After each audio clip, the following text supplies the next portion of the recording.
स्वागत है आप सभी का। पार्ट 2 की शुरुआत प्रेजेंट में होती है। जंग को लगता है कि किम एक घोस्ट है।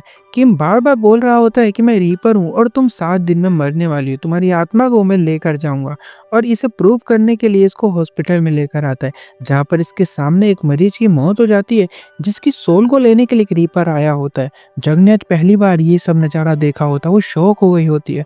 हॉस्पिटल से बाहर आकर अब अकेले बैठकर रो रही होती है। किम ने कहा कि तुम पे बस 1 वीक है, तो तुम वो करो जो तुम्हें अच्छा लगता हो, जो तुमने बकेट लिस्ट बनाई होगी, कुछ तो सोचा होगा ना लाइफ में करने के बारे में। पर जंग घर में रहकर अकेले मरना पसंद करेगी। किम ने कहा कि ठीक है, तुम नहीं चाहती हो तो मेरी विश तो पूरी कर दो। जो मैंने सोचा था मरने से पहले पूरी करूंगा, लेकिन मैं तो अचानक मर गया था। किम इसको फिर एक लिस्ट देता है, जिसमें इसने वो सभी चीजें लिखी होती है जो हमेशा से करना चाहता था मरने से पहले। पहली विश होती है जंग के साथ बाइसिकल राइड। ये पढ़ के जंग की आंख भर आई होती है और ये मांग गए विश पूरा करने के लिए। लेकिन अगर जंग ने किम की सभी विशेष को पूरी कर दी तो उसको यहाँ से जाना होगा और वापस लौट कर कभी भी वो जंग के सामने नहीं आएगा, ऐसा कहती है ये। और किम इस बात के लिए मान गया होता है। अगले सीन में दोनों बाइक रेंट करते हैं और बहुत अच्छे से राइड करते। जंग चला रही होती है और वो पीछे बैठा होता है। दोनों ने अच्छे से दिन गुजारा और किम की फर्स्ट विश पूरी हो गई होती है। उसको क्रॉस कर देता है और अब ऐसी 9 विशेष और बची होती है। अगले दिन दूसरी विश में देखते हैं, साथ में बर्ड देखना होता है, फिर रोमांटिक मूवी देखने जाते हैं, फिर म्यूजिक कॉन्सर्ट में जाते हैं। पर इन सभी के दौरान जंग किम को देख रही होती है। इसने इतने साल इसको मिस करके निकाल दिया और अब वो इसके सामने बैठा हुआ है। और वहीं से फिर से हम पास्ट में चले जाते हैं। स्कूल में जंग अपने फ्रेंड से बातें कर रही थी, तभी वो सुंदर लड़की किम के पास पहुंच गई और उसको प्रपोज कर रही थी शायद। जंग जल्दी से उसको रोकने के लिए भागती है और अपनी टूटी हुई टांग से फिर से गिर जाती है और इस बार बेचारी को फिर चोट लग गई होती है। इसकी हालत खराब है। किम तो कंफ्यूज हो गया होता है कि आखिर ये ऐसा बिहेव क्यों कर रही है। फिर उठ के किम के पास आती है और कहती है कि मैं तुम्हें, और बस इतने में एक फुटबॉल आकर इसके सर पे लगती है और बेचारी फिर से बेहोश हो जाती है। जल्दी से क्लिनिक लेकर आता है किम इसको, और शाम तक जब इसको होश आता है तो बहुत शर्मिंदा हो रही होती है, घर जा रही है। जंग इससे मिलता है और कहता है कि ठीक हो तुम, अच्छा सुनो, क्या तुम मेरे लिए एक लेटर लिख दोगी और जिसको मैं बोलूंगा उसको देना होगा। जंग को लगता है कि उसी सुंदर लड़की को लेटर लिखेगा। बेचारी का दिल टूट गया होता है, घर पे आके खूब रोती है और अगले दिन स्कूल में आकर सॉरी कहती है और पूछने लगते है कि वो लेटर किसके लिए है। किम बोलता है मेरी मॉम के लिए, क्योंकि उनका बर्थडे आने वाला है। जंग खुश हो गई होती है और बोलती है मतलब तुम उस सुंदर लड़की को पसंद नहीं करते हो। किम बोलता नहीं तो मैं उसको पसंद क्यों करूंगा। जंग खुशी से चमक गई होती है और क्लास आ गई। तभी बच्चे आज एक गेम खेल रहे होते हैं जिसमें अपने फ्यूचर के बारे में बताना होता है कि वो क्या करना चाहते हैं बड़े होकर। जंग से भी पूछा गया और वो ग्रेजुएशन के बाद अपनी सभी विशेष को बताने लग जाती है। और किम उन सभी विश को एक नोटबुक पर लिख लेता है और सोच रहा होता है कि मैं हेल्प करूंगा जंग की ये सारी विश को पूरी करने में फ्यूचर में। और ये सभी प्रेजेंट में वही विश पूरी कर रहे होते हैं जो कि जंग ने लिखी थी। ये किम की नहीं बल्कि जंग की विशेष होती है। आज माउंटेन पर आए होते हैं पैराग्लाइडिंग करने के लिए। जंग डर रही होती है लेकिन किम इसको हिम्मत देता है और ये विश भी पूरी हो गई होती है। जब वापस लौट कर आती है तो वो नहीं होता यहाँ पर, वो चिल्लाने लग गई, उसको याद कर रही होती है। तभी वो पीछे से अचानक आता है और कहता है अरे डरो मत, मैं 1 वीक से पहले कहीं नहीं जा सकता हूँ। वापस हम पास्ट में आ गए होते। जंग ने किम को पाने के लिए सारी मेहनत अपनी लगा दी होती है। अब उसकी मॉम से पेंटिंग भी सीख रही है ताकि उनका दिल जीत सके। रोज उनके घर पर भी जाती है और ज़्यादा से ज़्यादा टाइम किम के घर में उसके साथ ही बिताया करती है। दोनों फैमिली भी क्लोज आ गई होती है और रोज ये घर आने लगी और जल्दी से पेंटिंग सीख गई होती है। पहले पेंटिंग किम की बनाएगी, उसे अपने सामने बैठाकर बनाने लगी, लेकिन किम तो उसको देख रहा होता है। वो इतनी सुंदर लग रही थी क्या ही बताए। तो शर्मा कर जंग बाहर चली गई होती है। तभी इनको शूटिंग स्टार दिखता है पर किम नहीं देख पाता। जंग बोलती है कि मैं तुम्हारे साथ शूटिंग स्टार देखना चाहती हूँ। अब जंग पूरी तरह से ठान चुकी थी कि वो शर्माएगी नहीं और घर आकर एक लव लेटर लिखती है किम के लिए। और जब भी इसको अच्छा मौका मिलेगा ये उसको दे देगी। वापस प्रेजेंट में किम जंग को यूनिवर्सिटी चलने को कह रहा होता है ताकि जंग लास्ट टाइम सबसे मिल सके, सबको गुड बाय बोल सके मरने से पहले। जंग ने कहा कि वहाँ तो मैं किसी को याद भी नहीं होंगी, तो वहाँ जाने का क्या ही फायदा। लेकिन फिर भी ये इसको लेकर आता है जहाँ जंग एक ओल्ड क्लासमेट से टकरा जाती है और ये जंग को पहचानती है और उसे साथ लेकर जाती है। क्लास में आते हैं इनकी यूनिवर्सिटी के बहुत सारे बच्चे होते हैं जो कि यूनिवर्सिटी फेस्टिवल की तैयारियां कर रहे होते हैं।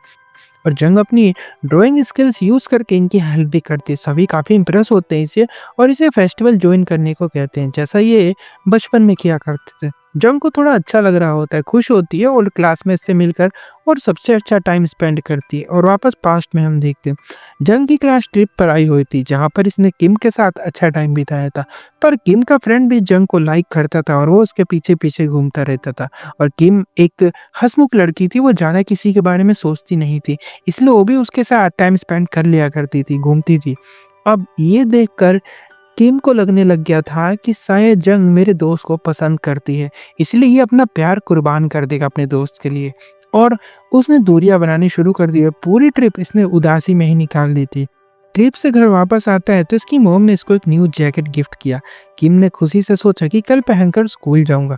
जब ये आता है तो जंग ने भी सेम जैकेट पहनी थी। पूछने से पता चला कि ये इसके डैड ने इसको दिया है। दोनों हैरान होते एक दूसरे को देखकर और क्लासमेट टीज करने लग गए कि वो हो डेटिंग कर रहे हो तुम लोग। किम गुस्से में बोलता है कि नहीं, कुछ डेटिंग नहीं कर रहे। और ये सब अचानक हुआ। जैकेट उतार कर लॉकर में रख देता और ये बात जंग को अच्छी नहीं लगती। सोचने लग गई कि ये मुझसे नफरत करता है शायद। तो इसने भी जैकेट उतार कर अपने डेस्क पर रख दिया और स्कूल से चली जाती है। जंग की फ्रेंड बताती है कि किम वो तुम्हें बहुत पसंद करती है। आज उसको काफ़ी बुरा लगा है, तो क्यों ना तुम उसका जैकेट देते हुए उससे बात करो। किम खुशी से जैकेट उठाकर बस स्टैंड की तरह भागने लग गया होता उससे बात करने के लिए। उसे लव कन्फेस करना चाहता है, लेकिन जंग किम के फ्रेंड के साथ पूल साइड बैठी होती है, क्योंकि इसको लाया ये बोल के कि मेरा बर्थडे आने वाला है, तो क्या तुम मुझे ड्रॉ कर सकती हो। और दोनों यहाँ काफ़ी देर तक टाइम स्पेंड करते हैं। दूसरी तरफ किम उसका इंतजार कर रहा होता है बस स्टैंड पर बैठे बैठे। यह गार्ड आकर दोनों को डांटने लगा कि अगर तुम दोनों गर्लफ्रेंड बॉयफ्रेंड हो तो यहाँ से भाग जाओ, यहाँ पर ये सब मत करो। जंग बोलती है नहीं नहीं, हम तो बस क्लासमेट है। और किम का फ्रेंड बोलता है कि नहीं नहीं, मैं इसको काफ़ी पसंद करता हूँ, मेरी गर्लफ्रेंड जैसी है ये।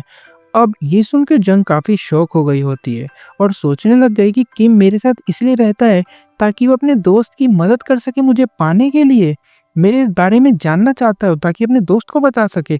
बस स्टैंड आती है उदास होकर और जैकेट लेकर यहाँ से चुपचाप चली जाती है। पर प्रेजेंट में हम देखते हैं अब ये घर जा रही है। किम ने रोका और पूछा कि तुम फ्रेंड के साथ हैप्पी टाइम क्यों नहीं स्पेंड करती हो, घर जाकर क्या करोगी। जंग रोने लग गई। मुझे फर्क नहीं पड़ता मेरे साथ क्या हो रहा है, मेरी वजह से तुम्हारी जान चली गई थी, मैं खुद को कभी माफ नहीं करूंगी। पिछले 4 साल से रिग्रेट कर रही हूँ। तुम क्यों मुझे मिले, नेम टैग क्यों एक्सचेंज किया था तुमने मेरे साथ, नहीं करना चाहिए था। मत रुको एक वीक, तुम चले जाओ, मेरी सोल लेने आए हो, अभी मैं मर जाती हूँ, अभी लेकर चले जाओ। किम ने कहा कि ऐसा मत बोलो, मैं भी तुमसे बहुत प्यार करता था पर कभी कन्फेस नहीं कर पाया था, मुझे माफ़ कर दो। मैं फिर से इसलिए आया हूँ क्योंकि तुम्हें याद करता था, तुम्हारे मरने से पहले मैं तुम्हें एक बार देखना चाहता था। जंग रोने लगती है और अगले दिन अपने डैड से मिलने जाती है लास्ट टाइम। डैड ने कहा कि कॉल क्यों नहीं उठाती हो, मिलने क्यों नहीं आती, बात क्यों नहीं करती हो, सब ठीक तो है ना। जंग ने कहा हाँ सब ठीक है। वहीं जंग की बहन को देखते हैं जो कि हाइकिंग पर जाने वाली है जल्दी ही। जंग इसको मना करती है जाने से, अगर कुछ गलत सलत हो गया वहाँ तो क्या होगा। अब ये सुन के इसकी बहन को काफ़ी गुस्सा आ गया हो तो चिल्लाने लग गई कि तुम मुझे घर में कैद करके रखते हो, अगर मैं बाहर जाती हूँ और अगर मर जाती हूँ तो क्या हो गया, घर में रहने से तो अच्छा ही होगा क्योंकि यहाँ भी मैं मर ही रही हूँ। जंग ने सब सुना और अपने डैड को चुपचाप गुड बाय बोलकर यहाँ से चली जाती है। बाहर किम इसको उदास देखे चेयर अप करता है और उसको लेकर अपने सीक्रेट प्लेस पर आता है। ये सीक्रेट प्लेस स्कूल है। जंग जाना तो नहीं चाहती पर चुपके से किम लेके आ गया होता है इसको एक रूम के अंदर। और हम वापस से पास्ट में जाते हैं, इसी रूम का सीन दिखाया जाता है। स्कूल में एक रूम होता है जहाँ पर जंग किम को लेकर आई होती है और बताती है कि मैं अपनी फ्रेंड के साथ यहाँ पर आती हूँ और इस रूम के बारे में किसी को नहीं पता, तुम उसको कभी मत बताना। किम ने भी फिर अपनी लाइफ के कुछ सीक्रेट बताने शुरू किए। वो बताता है कि मेरे डैड हमें छोड़कर चले गए थे और मॉम को उन्होंने डाइवोर्स दे दिया था, वो मुझे देखने भी नहीं आए उस दिन के बाद। जंग ने बताया कि मेरी मॉम तो तभी मर गई थी जब मैं छोटी थी। और दोनों काफ़ी इमोशनल हो गए होते हैं और जंग ने यहाँ पर कुछ अच्छा सा ड्रॉ किया और नाम लिखा और अच्छा टाइम बिताया दोनों ने। तभी जंग की फ्रेंड आ गई होती है और डांटने लग गई जंग को कि ये हमारा सीक्रेट प्लेस था, हमने प्रॉमिस किया था कि हम किसी को नहीं बताएंगे ना लेकर आएंगे, तो तुम इसको यहाँ पर क्यों लेकर आई हो। जंग को काफ़ी गिल्ट होने लग गया होता है प्रॉमिस तोड़ने की वजह से। इसको समझाने की भी कोशिश करती है लेकिन फ्रेंड अपना सारा सामान यहाँ से उठाकर गुस्से में चली जाती है क्योंकि अब वो यहाँ कभी नहीं आएगी। और यहीं पर जंग उदास खड़ी होकर उसको देखती रही और यहाँ पर इस ड्रामे का पार्ट 2 खत्म हो जाता है। पार्ट 3 कल रिलीज होगा तो उसको देखने के लिए चैनल को जरूर सब्सक्राइब